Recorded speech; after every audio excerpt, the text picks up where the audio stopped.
आखिर वो लड़कियों के जिस्म से ऐसी क्या चीज निकाल रहा था जिससे वो दुनिया की सबसे ताकतवर चीज बनाना चाहता था? क्या वो अपने इस खौफनाक मकसद में कामयाब हो पाएगा या कानून उसे उसके अंजाम तक पहुंचाएगा? इस बेहद रोमांचक और दिल दहला देने वाले रहस्य को जानने के लिए आपको यह पूरी वीडियो देखनी होगी। कहानी शुरू होती है पेरिस के एक बहुत ही गंदे फिश मार्केट से, जहां कचरे के बीच एक बच्चे का जन्म होता है, जीन बैप्टिस्ट ग्रेनू। उसकी मां उसे वहीं मरने के लिए छोड़ देती है, लेकिन वो बच्चा अचानक वहां की गंध को महसूस करके जोर से रो पड़ता है। लोग इकट्ठा होते हैं और उसकी मां को सजा मिल जाती है। ग्रेनू को एक अनाथालय भेज दिया जाता है। वो जैसे जैसे बड़ा होता है, लोग नोटिस करते हैं कि वो बाकी बच्चों जैसा नहीं है। वो बोल नहीं पाता था, लेकिन उसके पास एक ऐसी जादुई और खतरनाक ताकत थी जो इस दुनिया में किसी के पास नहीं थी।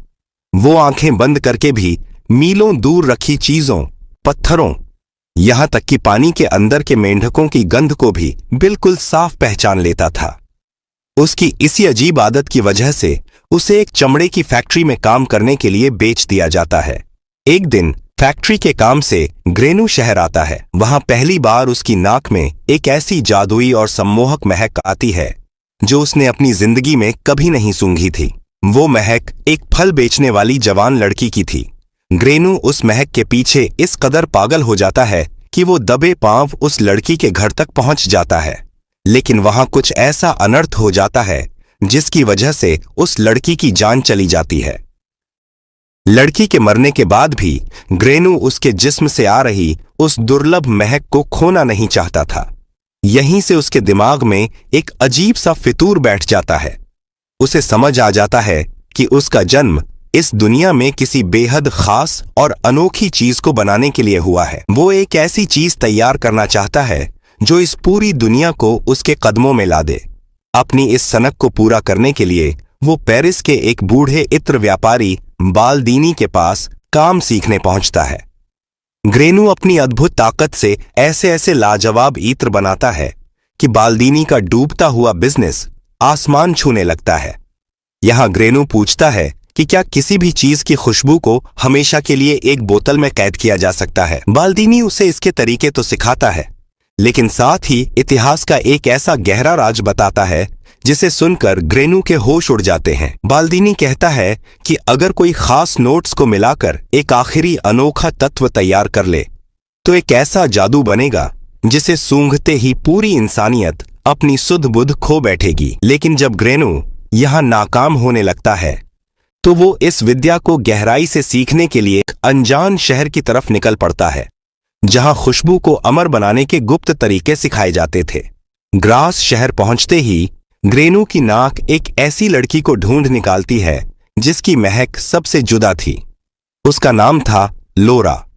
अब अपने उस गुप्त और जादुई मकसद को पूरा करने के लिए ग्रेनू एक इत्र की कंपनी में काम शुरू करता है और इंसानी बदन की महक को चुराने का एक अनोखा तरीका सीख लेता है। इसके बाद शहर में एक बहुत ही खौफनाक सिलसिला शुरू होता है। एक के बाद एक शहर की सबसे खूबसूरत और कुंवारी लड़कियां गायब होने लगती हैं।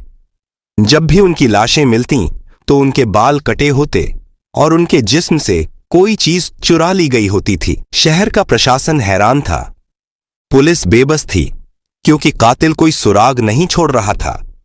लोरा के पिता समझ जाते हैं कि ये कोई मामूली कातिल नहीं है, बल्कि वो लड़कियों की खूबसूरती और उनके जिस्म से कुछ बहुत ही कीमती चीज। अपनी बेटी लोरा को इस शिकारी से बचाने के लिए वो उसे लेकर रातों रात एक बेहद गुप्त और सुरक्षित किले की तरफ भाग निकलते हैं। अब सवाल यह उठता है कि क्या वो शिकारी लोरा को ढूंढ पाएगा?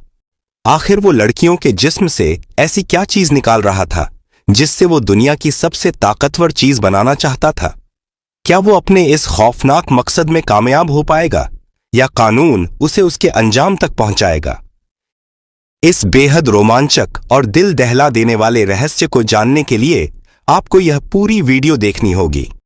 तो दोस्तों, क्या आप चाहते हैं कि मैं इस कहानी का पार्ट 2 श्यामलों को पाई आऊं और इस राज्य से से पर्दा उठाऊं? मुझे अभी के अभी कमेंट में बताएं। अगर आपको मेरी यह वीडियो और सस्पेंस पसंद आया तो वीडियो को एक लाइक करें और आगे की कहानी जानने के लिए चैनल को सब्सक्राइब करना बिल्कुल न भूलें।